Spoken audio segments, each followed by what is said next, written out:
ఆధ్యాత్మిక మిత్రులందరికీ కూడా ఎంవైఎస్ శాస్త్రో మీ యోగానంద శర్మ. సబ్స్క్రైబ్ చేయండి, ఈ ఛానల్ని షేర్ చేయండి, లైక్ చేయండి, కామెంట్ చేయండి. మిత్రులారా, ఈరోజు ముఖ్యంగా ఆర్థిక విషయము మెరుగుపడటానికి కొన్ని వందల చిట్కాలు ఉన్నాయి. యక్షిణీ తంత్రం, కుబేర తంత్రం ఇత్యాది తంత్రక్రమాల్లో చెప్పబడినటువంటివి సింపుల్గా మీకు పచారీ షాపుల్లో దొరుకుతాయి. తెల్ల గురివిందలు అంటారు, ఆ శ్వేత కర్ష్వము అంటారు వాటిని సంస్కృతంలో. తెల్ల గురివిందలు అవి ఒక 4-5 పీసులు, ఓ 10 రూపాయలు 20 రూపాయలు ఇమ్మంటే ఇస్తాడు.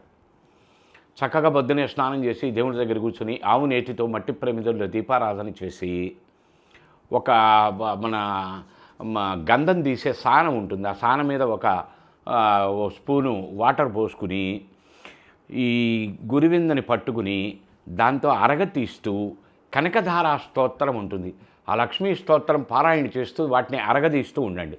ఈ పారాయణ అయ్యేసరికి ఈ వాటర్ గంధంలాగా తెల్లగా అవుతుంది. చక్కగా దాన్ని బొట్టు పెట్టుకోండి. అవకాశం ఉన్నటువంటి వారు ఈ చెవులకు కూడా పెట్టుకోండి. అద్భుతమైనటువంటి ఆకర్షణ అనబడేటువంటిది మీకు ఏర్పడుతుంది. దాన్ని ధనాకర్షణ అంటారు. చాలా ఆర్థిక సంబంధమైనటువంటి ధనలాభాలు ఇది కలగజేస్తుంది. సంపూర్ణ వివరాలు శ్రీపీఠం రుద్రాక్షశాలలో తెలుసుకోండి.